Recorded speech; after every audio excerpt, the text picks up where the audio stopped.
Liv Morgan is already teasing a big change for her WWE return, so we'll see what that's about.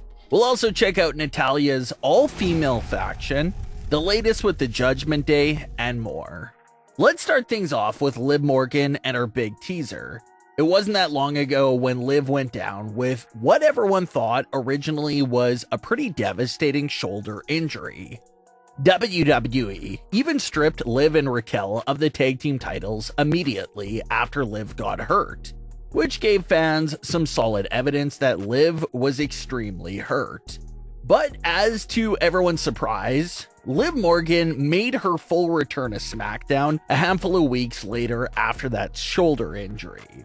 But unfortunately for Liv Morgan, she would end up getting injured again during a July edition of Raw after having a little run-in with Rhea Ripley. WWE then properly wrote Liv Morgan off of television by having Rhea Ripley unleash a brutal attack on Liv. It was reported that Liv's new injury is an arm injury of some sorts, but the specifics of the injury and the recovery time frame is still unknown. But Liv Morgan is already building up hype for her eventual return by teasing a completely new look for her presentation in WWE. Liv Morgan took to her social media platforms to post a picture of her silver and black hair cut up on the floor. Although there was no caption or anything else with the photo, it's still pretty self-explanatory. Liv Morgan is teasing that she's getting a new look. This also isn't the first time Liv Morgan has teased a new look in this fashion. Liv did a similar thing back in 2019. She posted a picture of her pink hair on the floor, and that was fueling up a lot of hype around her return, possibly involving a new look at the time. And the fans were right there. Liv Morgan would go on to ditch her pink hair for a new silver hair look in the months after that teaser. So it appears that's what we could be seeing, the same path here. Liv's return date is still unknown right now, but it seems like a new look is something we can definitely expect right off the bat with her return. It looks like the silver and black hair era for Liv Morgan is officially over. When Liv changed up her look in 2019, she actually did a great job of hiding the new look for a while. So it'll be interesting to see if she tries to hide it and keep the new look intact for her return itself, or if she will reveal it before she's back on WWE television. And like we've been seeing right now with Shotzi, a new hairstyle can sometimes be accompanied by a change in persona. So could that be something that happens with Liv Morgan too? Will she switch up her character when she returns with this new look? A lot of exciting things to look forward to there with Liv Morgan's return. Natalya is a future WWE Hall of Famer and one of the longtime veterans in the WWE locker room. She was last heavily featured in a feud with Rhea Ripley a few months back, but Natalya is making headlines for revealing an idea she had, which was to lead an all-female faction in WWE. Natalya had this to say about that idea while speaking with Score North, quote, "It's cool to see all the different factions. I would love to have a faction. I'm always about building and developing new talent. For me, if I were to have a faction, I would have Roxane Perez, Cora Jade, Tiffany Stratton, and Jacy Jayne. Would be someone really great for the faction. I would like all those girls in a faction with me. The first ever all-female faction." End quote. So Natalya's idea definitely had fans talking and wondering about what that faction could look like in WWE. We've seen some factions like Toxic Attraction and Damage Control over the last few years, but both of those teams only contained 3 total members. Natalya wants to go straight for 5 total members, which is right up there with where the Bloodline was at during their peak. So we've definitely never seen an all-female faction of that size in WWE before, so it definitely would be a first. And like Natalya said, the main focus of her group would be establishing the younger stars. And that's exactly what she would be doing there with that list of faction members. Everyone Natalya mentioned there is in their early or mid-20s, so the faction could definitely set up the future of all these young WWE superstars. And maybe the group could have a very simple, but yet extremely interesting dynamic going within the group. Natalya would obviously be the leader of the faction, and maybe she'll say, even on screen, that she wants to help the young stars in the group.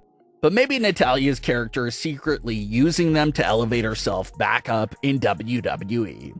Maybe a little dynamic like that could really keep everything with this group interesting. The last few women factions have all been a great success.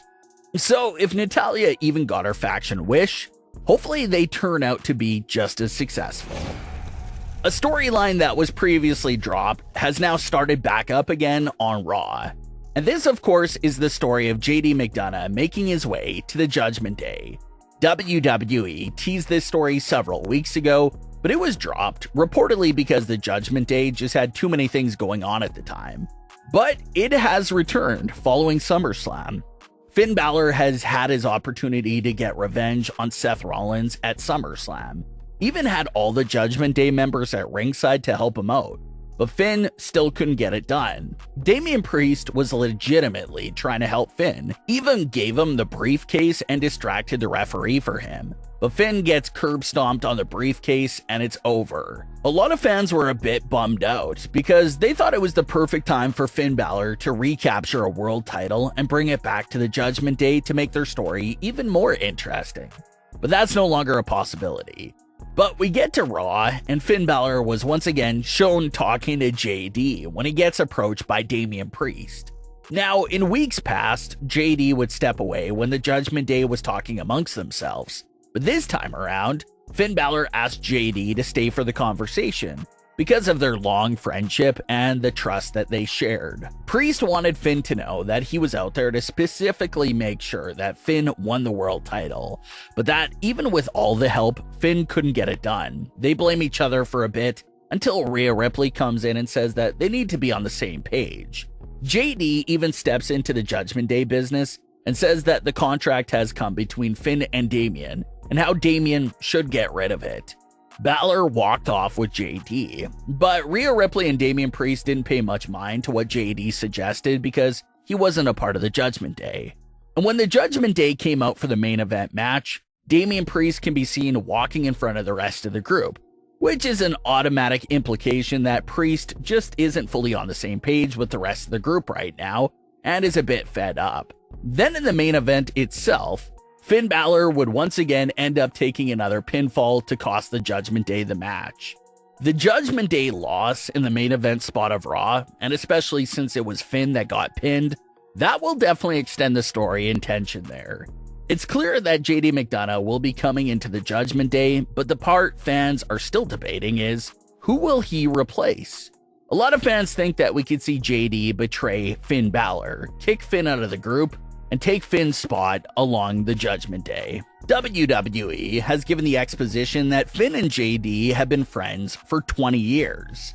So that could be setting up for a big betrayal. Or another scenario is for Finn to bring JD into the group, and since Damian Priest isn't fully on board with that addition to the group, Damian Priest will be the one to step away from the group, or maybe even get forcefully kicked out. Damian Priest already has the Money in the Bank contract, so maybe he truly doesn't need to deal with the headache of Finn Balor, and that's what makes him leave. So things are definitely heating up with the Judgment Day now that the JD story is back on. So we could definitely expect more tension to pop up there. But what are your thoughts on today's stories? Leave your comments below, don't forget to subscribe with all notifications on, and leave a like if you enjoyed. Thanks for watching, guys.